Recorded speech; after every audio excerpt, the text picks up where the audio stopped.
Welcome once again, dear students of class 11th.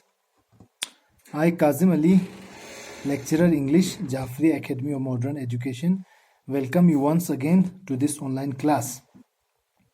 Today we are going to continue the short story that is titled The Surgeon, written by Roald Dahl. We are going to continue it. Yesterday we had an introductory lecture about it, so today we are going to continue it further and unravel the mysteries which this story has to present to us. So please open your books at page number 89. We are going to read from the last paragraph and the last line, that is, he never expected them but was awfully pleased when they arrived. So far we learned that Mr.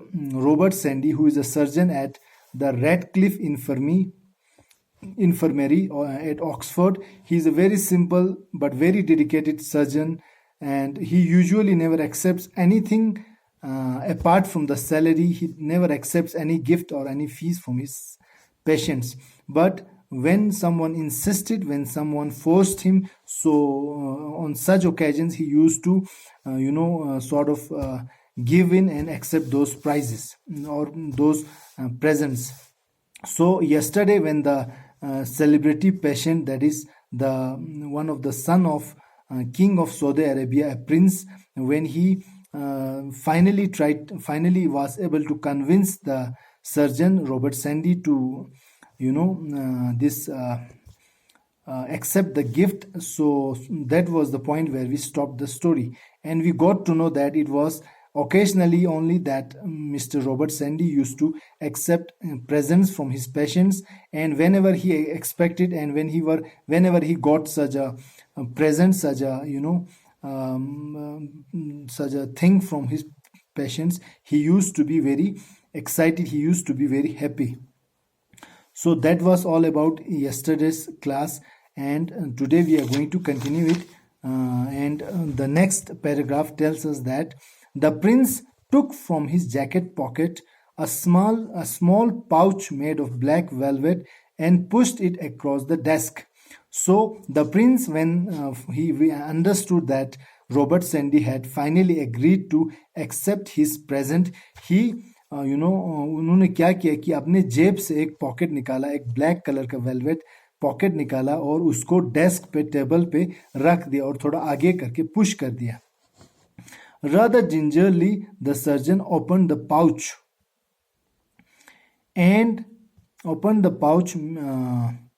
and loosened the silk thread at the opening. तो doctor ने थोड़ा एहतियात के साथ उस pouch को लिया और उस पाउच को ओपन किया और उसको जो ऊपर जो धागा बांधा होता है ज्वेलरी में, ज्वेलरी के पाउच के साथ उस धागे को खोला. When he tipped it upside down, और उसको जब नीचे की तरफ किया, upside down किया, there was a flash of brilliant light as something ice white dropped on the plain wooden desktop. तो जब उन्होंने इसको upside down किया तो एक अचानक से एक फ्लैश हुआ, एक चमक हुआ और एक ब्रिलियंट, एक शानदार लाइट आने लग गया और एक वाइट कलर का आइस वाइट, यानी कि जो बर्फ की जैसा वाइट कलर का एक चीज उस वुडन डेस्कटॉप पे गिर पड़ा. The stone was about the size of a cashew nut or a bit bigger or larger, perhaps 3/4 of an inch long from end to end, and it was pear-shaped with a very sharp point at the narrow end. तो उस जो stone था, जो पत्थर था, जो वहां पे गिरा, वो उसका हमें फिजिकल डिस्क्रिप्शन में ये बताते हैं राइटर की वो केशू के जैसा, काजू के जैसा छोटा सा था, या चलो उससे थोड़ा बड़ा था और 1/4 इंच लंबा था और उसका पीयर शेप जैसा था और एक साइड नुकीला था. Its many facets glimmered and sparkled in the most beautiful way. और इस जो डायमंड, इस जो पत्थर था, उसके जो फैसेट्स यानी कि उसके जो अलग अलग मल्टीपल जो एंगल्स होते हैं, वो बहुत ही शानदार, बहुत ही एक ब्रिलियंट तरह से चमक रहे थे. Good gracious me, Robert Sandy said, looking at it but not touching it. तो इसको देखते हुए वो एक एक्सक्लेमेशन में बोल पड़ते हैं कि good gracious me, and he continues that यानी कि and he continues looking at that piece, at that stone, at that diamond, but he does not touch it. वो उसको टच नहीं करते बल्कि उसको देखते रहते हैं. It's a diamond, the Prince said, pure white. फिर प्रिंस उस चीज के बारे में बोलने लगते हैं कि ये एक डायमंड है, प्योर व्हाइट है, ये एक मतलब अच्छे उम्दा क्वालिटी का डायमंड है। I really can't accept a present like this, Robert Sandy said. No, it wouldn't be right. मैं सच्चे तौर पर इस तरह के किसी इनाम को, इस तरह के किसी तोहफे को एक्सेप्ट नहीं कर सकता। ये सही नहीं है, प्लीज मैं इसको एक्सेप्ट नहीं कर सकता।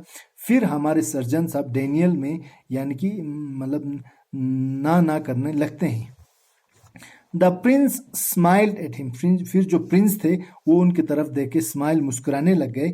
No buddy refuses a gift from the king, it would be terrible insult. फिर वो बोलते हैं कि कोई भी हमारे राजा के दिए हुए मतलब तोहफे को इनकार नहीं करता। ये एक बहुत ही बुरा उनके लिए इंसल्ट होगा, उनकी बहुत ही बुरी तरह बेइज्जती होगी अगर आप इनकार कर दोगे, अगर आप इसको मतलब लेने से इनकार कर दोगे। You are very kind, Robert Sandy said. फिर रॉबर्ट सैंडी ने कहा आप बहुत अच्छे हो। ऑल राइट देन, चलो फिर ठीक है, चलो अगर ऐसी बात है तो ठीक है।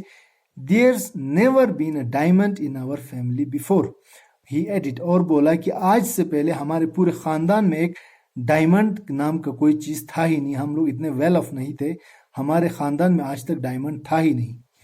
Gosh it is beautiful isn't it, वह क्या बात है, ये कितना खूबसूरत है, क्या ये खूबसूरत नहीं है। You must convey my thanks to His Majesty and tell him I shall always treasure it. तो आप मेरे जो थैंक्स है उसके मैसेज को वो उन तक हिज मैजेस्टी यानी कि किंग तक पहुंचा देना, और उनको ये भी बता देना कि इस ट्रेजर को, इस तोहफे को मैं जिंदगी भर के लिए संभाल के रखूंगा, देखभाल करके रखूंगा। When the prince had gone, जब प्रिंस वहां से जा चुका था, जो कंसल्टेशन रूम में जो अभी तक डिस्कशन हुआ था उसके बाद जब प्रिंस वहां से जा चुका था, Sandy picked up the diamond again. Sandy जो रॉबर्ट सैंडी थे उन्होंने डायमंड को फिर टेबल से उठाया and examined it with total fascination, एक बिल्कुल हैरान हो के अंदाज में दोबारा फिर उस डायमंड को उन्होंने एग्जामाइन किया। An idea had come to him, क्योंकि एक उनके दिमाग में फिर एक आइडिया आया था, इसलिए वो उस आइडिया पर काम करने लग गए। Robert Sandy unchained his bicycle, mounted and rode out to the Woodstock road. फिर क्या हो गया, रॉबर्ट सैंडी जो थे वो अपना cycle, he was a very simple surgeon, though he could afford a lavish luxurious car, but he was having a simple bicycle. तो bicycle उन्होंने अनचेन किया, उनको खोला, उन पे चढ़े और बाइसिकल लेके वो वुडस्टॉक रोड की तरफ चले गए।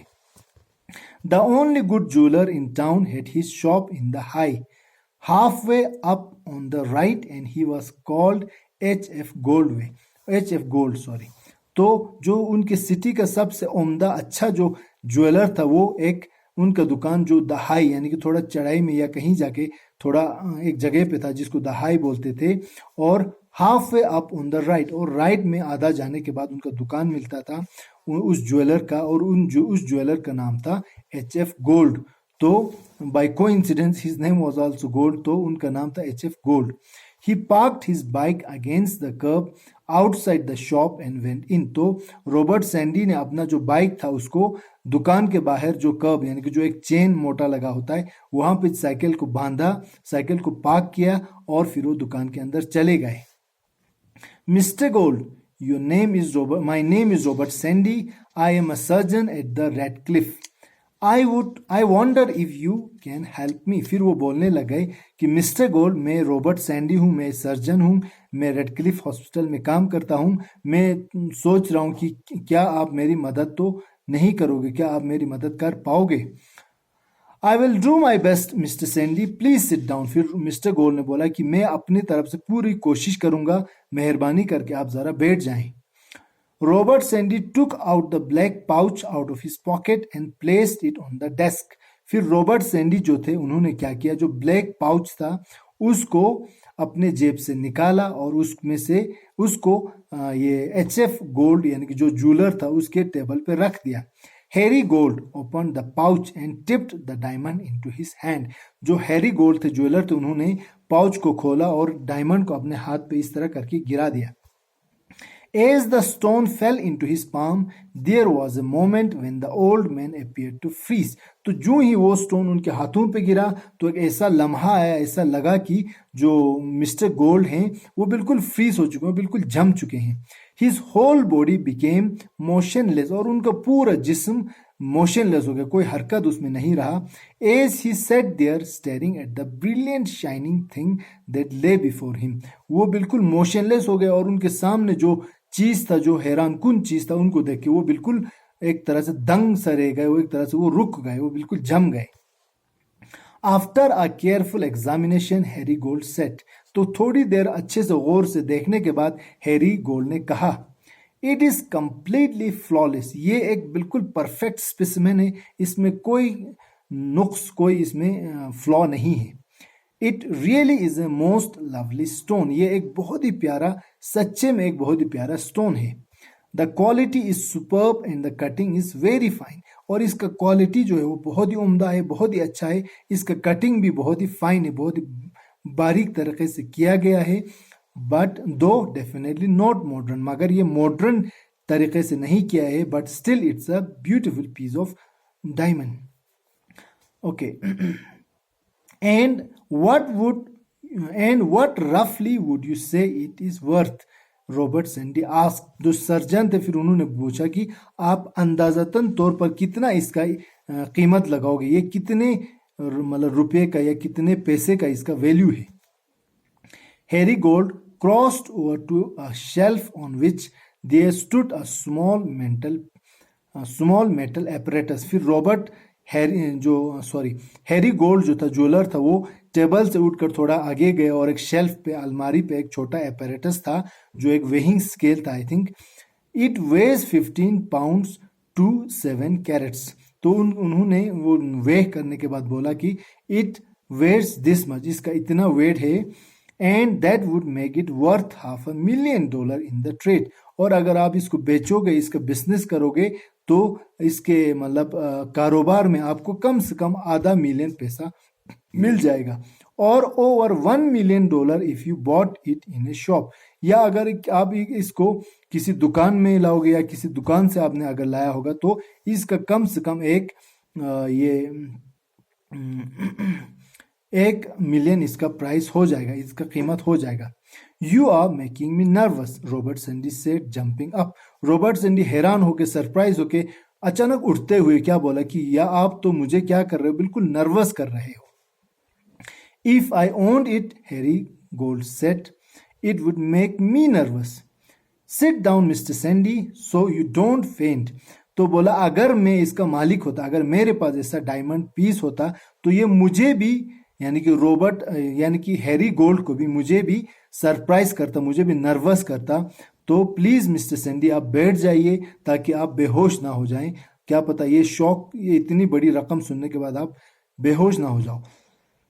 Excuse me. Robert Sandy set down, फिर रॉबर्ट सैंडी बैठ गए. Oh gosh, I don't know what I am going to do with it, he said. फिर हैरान होकर, सरप्राइज होकर बोले, ओ माय गॉड, मुझे पता नहीं कि मैं इसके साथ क्या करने वाला हूं, क्या करने जा रहा हूं. It's all so sudden and confusing, ये इतना अचानक हो गया और इतना ये कंफ्यूजिंग सिचुएशन है, मुझे समझ नहीं आ रहा कि मैं क्या करूं. May I give you one advice, फिर ये हैरी गोल्ड बोलते हैं कि क्या मैं आपको एक नसीहत दे सकता हूं. प्लीज डू, मेहरबानी करके दीजिए, रॉबर्ट सैंडी ने जवाब दिया. If you are going to sell it, you should take it to auction. तो उसके बाद क्या हुआ कि हमारे ये हैरी गोल्ड बोलने लग गए as an advice, as a नसीहत के तौर पर रॉबर्ट सैंडी सर्जन को, कि अगर आप इसको बेचने जा रहे हो, इस डायमंड को, इस ब्यूटीफुल पीस ऑफ डायमंड को बेचने जा रहे हो, तो इसको आप बोली में ले जाओ, मतलब इसको बोली लगाओ. ऐसे ही आप ब्लैक में मत बेचो, इसका कोई आप बोली लगाओ.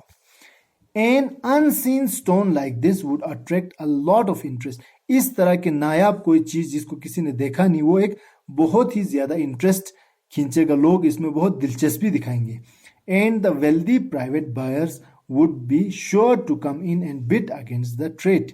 और आप अगर इसको मार्केट में ले जाओगे, तो बहुत ही जो दौलतमंद खरीदार हैं वो लोग आएंगे और इसके लिए बहुत ज्यादा पैसा बोली के तौर पर देंगे.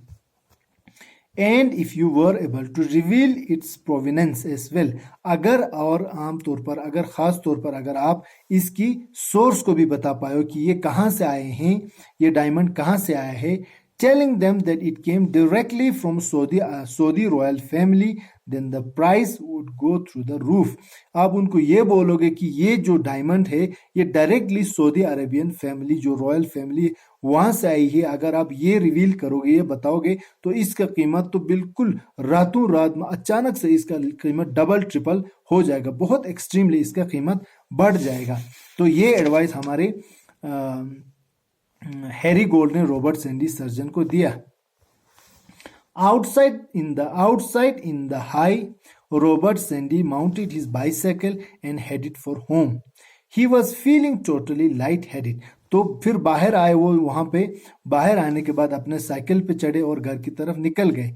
और बाहर आने के बाद उन्हें बिल्कुल लाइट हेडेड लग रहा था, बिल्कुल एक तरह से वो मदहोश हो गए थे, वो उनका थोड़ा वो मतलब बिल्कुल एक्साइटेड हुए थे। He simply could not wait to give the news to his lovely wife and watch her face as he told her the whole story of the afternoon. तो वो बिल्कुल इंतजार ही नहीं कर पा रहे कि वो कितने कैसे घर पहुंचेंगे, और घर पहुंचते ही वो अपने प्यारे वाइफ को सारा स्टोरी बताएंगे, पूरा दोपहर से लेकर अभी तक जो कुछ भी हुआ वो सारा बताएंगे। तो वो बताने के बाद उनकी वाइफ का जो शक्ल बनेगा उसको वो इमेजिन करके वो जल्दी घर पहुंचना चाहते थे, वो इमेजिन कर रहे थे। He found her in the kitchen packing some jars of homemade jam in a basket. जब वो घर पहुंचे तो उन्होंने अपने बीवी को किचन में पाया, जहां पे वो कुछ घर के बने हुए जैम को एक बास्केट में प्रिपेयर कर रहे, मतलब बास्केट में डाल रहे थे। Robert, she said delighted, you are home early. फिर वाइफ ने जो ही रॉबर्ट सैंडी को देखा तो हैरान होके बोले, रॉबर्ट आप इतने जल्दी घर आए, मतलब वो खुश होके बोलने लगे, आप इतने जल्दी घर आए। You haven't forgotten we are going to the rain shows for the weekend. तो इसका मतलब शायद आप नहीं भूले हो कि इस वीकेंड में हम रेन शोज के वहां जा रहे हैं। और Robert, she said, what happened, there something the matter. तो क्या बोलते हैं कि रॉबर्ट, फिर उनको हस्बैंड का थोड़ा हाव भाव देख के थोड़ा शक हुआ, तो बोलते हैं कि रॉबर्ट क्या बात है, कुछ कोई बात हुई, कुछ हो गया, क्या बात है, why are you so like different today. pour us each a drink, he said, I have got a bit of news for you. तो फिर वाइफ को रॉबर्ट सैंडी ने बताया कि हमारे लिए एक ड्रिंक बनाओ, मैं आपको एक बहुत ही इंटरेस्टिंग, बहुत ही शानदार पीस ऑफ न्यूज़ देने जा रहा हूँ। तो here we will stop today and hopefully we will continue the remaining parts of the short story in the upcoming lectures, upcoming videos. Thank you so much for watching.